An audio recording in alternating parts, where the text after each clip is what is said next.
Hola, ¿cómo están? Hoy una entrevista que Humberto de Campo le hace a Judas Iscariote en el plano espiritual a través de la psicografía de Chico Xavier. ¿Y quién es Humberto de Campos? Humberto de Campos fue periodista brasilero del siglo XIX. Fue muy reconocido por los libros que escribió, fue muy reconocido por la Academia Brasilera de Letras, fue un gran educador, tuvo varios cargos importantes en el área de educación, fue político y participó de la vida social activamente. Fue diagnosticado muy joven con hipertrofia y desencarnó. Después, desde el lado espiritual, siguió haciendo periodismo, siguió haciendo entrevistas a través de la psicografía de Francisco Cándido Xavier. Escribió 10 libros. Primero como hermano X, para no dar a conocer, ¿no es cierto?, su verdadera identidad, y ya los últimos fueron directamente con su nombre y apellido, Humberto de Campos. Esta historia, esta entrevista a Judas Iscariote, increíble, está en el libro Alén Túmulo. También en uno de ellos hay una entrevista que él se encuentra en una de sus excursiones, porque se la ha pasado de excursión. Si tienen la oportunidad de leer alguno de estos libros, porque todas las historias son muy buenas, pero también hay una vez que él se encuentra con el espíritu de Marilyn Monroe y le hace una entrevista. Así que esa también la voy a traer próximamente en algún video. En esta historia, que Humberto de Campos va a visitar Jerusalén justamente para conocer, interiorizarse bien de todos los hechos históricos que rodean la pasión de Cristo, casualmente con Judas, ya un Judas totalmente evolucionado, ya otra persona. La entrevista empieza así. Un silencio espectral cae sobre la ciudad santa. La antigua capital de Judea parece dormir su sueño de muchos siglos. Más allá descansa Getsamani, donde Jesús lloró una larga noche de agonía. En cada cosa silenciosa hay una huella de la pasión que las edades recordarán para siempre. Y en medio de todo el paisaje, como un vino cristalino de lágrimas, el Jordán pasa silencioso, con sus aguas silenciosas buscando el mar muerto. Quiso esconder de las cosas tumultuosas de los hombres los insondables secretos del Nazareno. Fue así una de estas noches que vi a Jerusalén viviendo su eternidad de maldiciones. Los espíritus podemos vibrar en contacto directo con la historia.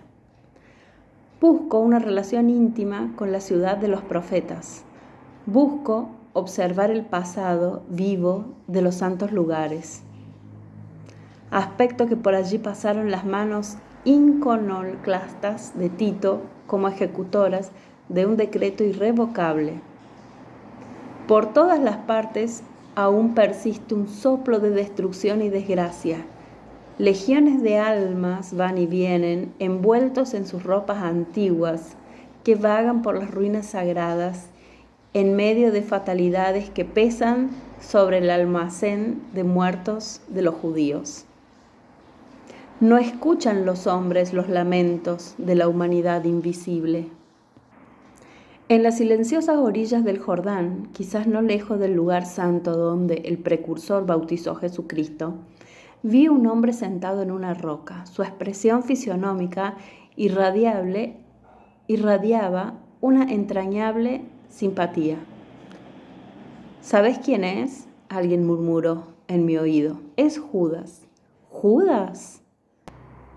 Sí, los espíritus a veces disfrutan, a pesar de los progresos que ya han logrado, volviendo atrás y visitando los lugares donde crecieron, sintiéndose momentáneamente transportados a tiempos pasados.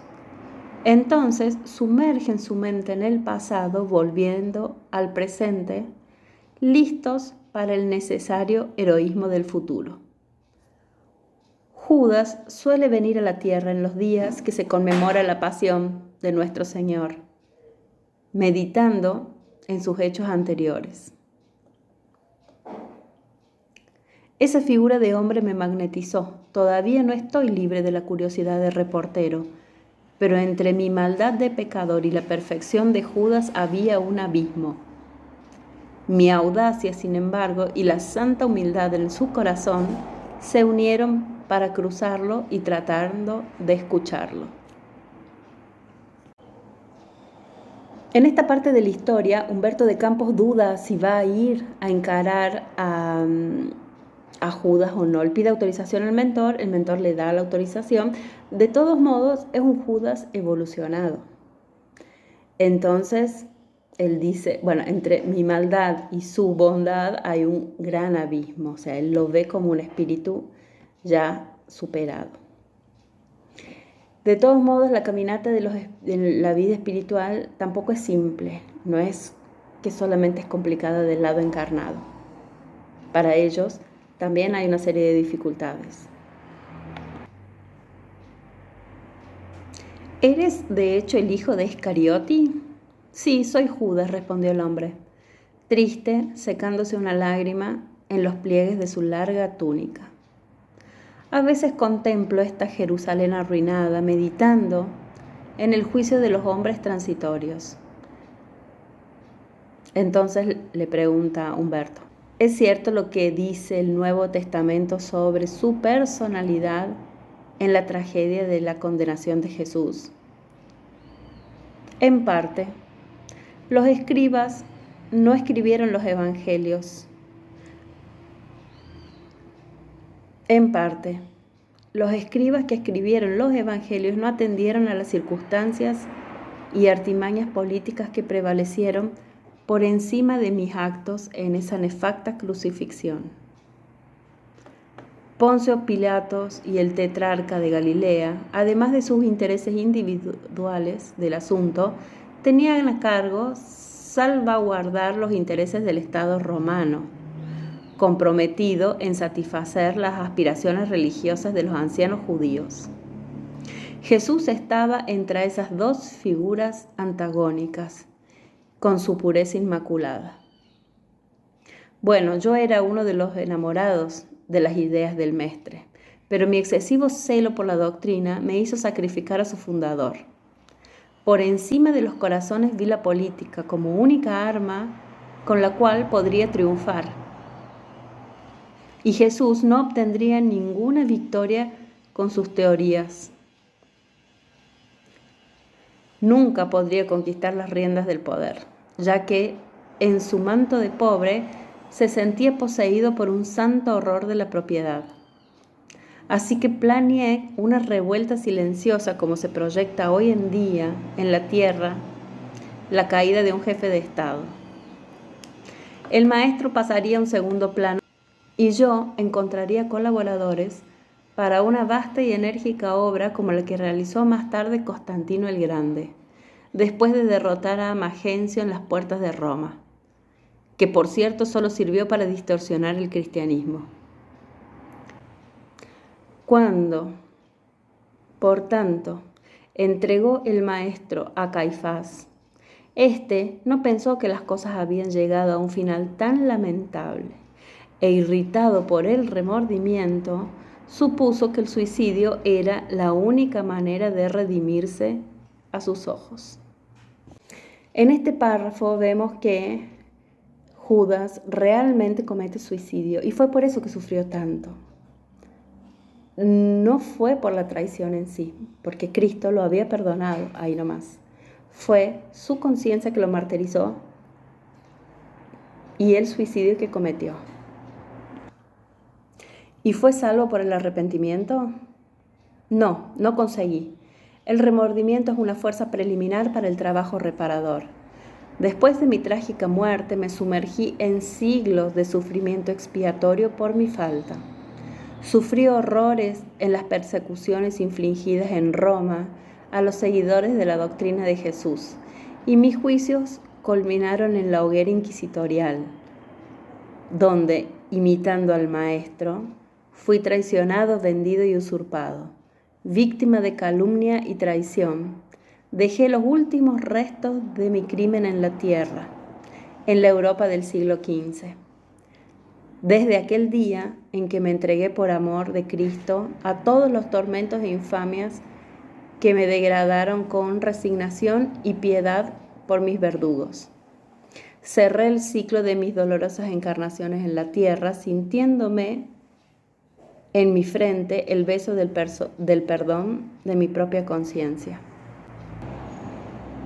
Este párrafo tiene gran información porque dice, sufrió siglos de persecución, o sea que él tuvo muchas encarnaciones como los primeros cristianos que fueron totalmente perseguidos, y en el siglo XV, claro, como Juana de Arco, encuentra su final en la hoguera, y ahí terminó de expiar todo, y en realidad lo que él recibió el perdón de su propia conciencia.